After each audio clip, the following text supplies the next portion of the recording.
during Pakistan's recent conflict with India, which not only failed to bring up any credible evidence against Pakistan, but also rejected our sincere and generous offer of a neutral, transparent investigation into the so-called incident at Pahalgam by any international body. Pahalgam واقعے کی آڑ میں بھارت نے جارحیت کا راستہ اختیار کیا. Field marshal Asim Munir نے انتہائی پیشورانہ انداز میں ایک قائدانہ کردار ادا کیا. ہم امن کے خواہاں ہیں اور ہمیشہ امن کی بات کرتے ہیں. وزیر اعظم شہباز شریف کا لاچین میں خطاب, کہا کہ پاکستان خوش قسمت ہے, اس کے پاس ترکیہ اور آذربائیجان جیسے سچے دوست ہیں. تمام مسائل کو مذاکرات کی میز پر بیٹھ کر حل کرنا چاہتے ہیں. سلامتی کونسلی قراردادوں کے مطابق مسئلہ کشمیر کا حل چاہتے ہیں. مزید کہا, پاکستان 24 کروڑ لوگوں کی لائف لائن ہے. بھارت پاکستان کا پانی روکنا چاہتا ہے جو کبھی نہیں ہو پائے گا.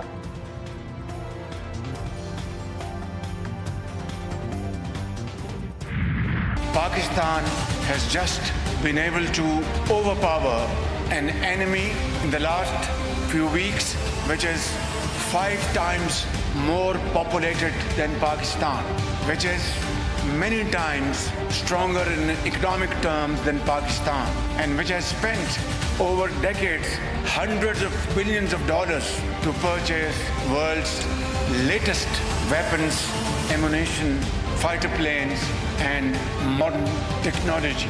And we conveyed a message to India that Pakistan is a very peace-loving country, wants to promote peace and progress and prosperity in the region.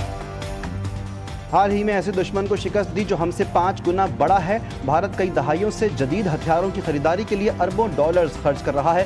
وزیر اعظم شہباز شریف کا لاچین میں آذربائیجان کی یوم آزادی کی تقریب سے خطاب, کہا کہ فیلڈ مارشل عاصم منیر نے کہا تھا کہ بھارت کو ایسا سبق سکھایا جائے جو وہ ہمیشہ یاد رکھے.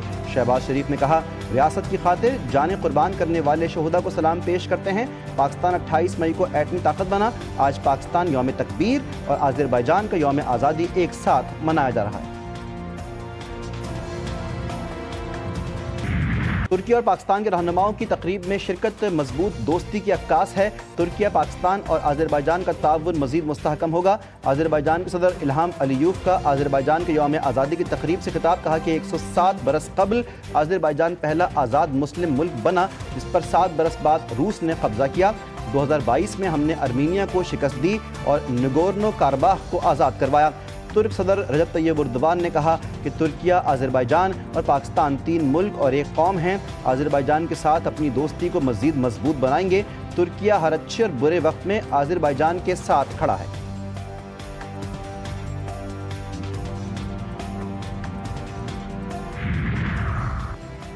آذربائیجان پاکستان میں $2 ارب سرمایہ کاری کرے گا. صدر الہام علیوف کا اعلان, کہتے ہیں کہ پاکستان, ترکیہ اور آذربائیجان مشترکہ اہداف کے حصول کے لیے مل کر آگے بڑھ رہے ہیں. تینوں ممالک کے درمیان دفاعی شعبے میں تعاون کے وسیع امکانات ہیں. ترک صدر رجب طیب اردوان نے کہا کہ تینوں ممالک میں اسٹریٹجک شراکت داری کو مضبوط بنانے کے خواہاں ہیں. یقین ہے آذربائیجان کے آزاد ہونے والے علاقوں میں ترقی, خوشحالی کا نیا دور شروع ہوگا. پاکستان اور بھارت کے درمیان جنگ بندی باعث اطمینان ہے. فیلڈ مارشل عاصم منیر کی وزیر دفاع آذربائیجان سے لاچین میں ملاقات. باہمی دلچسپی کے امور, علاقائی سیکیورٹی صورتحال پر تبادلہ خیال. پاکستان اور آذربائیجان کے درمیان دفاعی تعلقات کو وسعت دینے پر اتفاق. فیلڈ مارشل عاصم منیر کا باہمی تعاون کے فروغ کے عزم کا اعادہ. ملک کو ایٹمی قوت بننے 27 برس مکمل. یوم تکبیر پر شہر شہر خصوصی تقریبات منعقد کی گئیں, ریلیاں بھی نکالی گئیں, قرآن خوانی اور دعاؤں کا اہتمام کیا گیا. صدر, وزیر اعظم اور پاک فوج کی قوم کو دلی مبارکباد. 27 سال مکمل ہونے پر پاکستان کی ایٹمی صلاحیت قومی خود مختاری اور سلامتی کی علامت. صدر زرداری نے کہا, 28 مئی کے دن ہم نے اپنی جوہری صلاحیتوں کا مظاہرہ کیا, تزویراتی دفاعی طاقت حاصل کی. شہباز شریف نے کہا کہ چاغی کے پہاڑوں سے اللہ اکبر کی صدا آج بھی قوم کا عہد بن کر گونج رہی ہے. ہندوستان اور غیر مسلم ملکوں کے ساتھ مل کر پاکستان پر حملے کرنے کا بیان. خارجی نور ولی کے بیان کی علماء کرام نے شدید مذمت کی. ڈاکٹر راغب نعیمی, مولانا عبدالخبیر آزاد, حافظ طاہر اشرفی اور علامہ عارف واحدی نے کہا کہ نور ولی خارجی کا بیان قرآن و سنت کے احکامات کے خلاف ہے.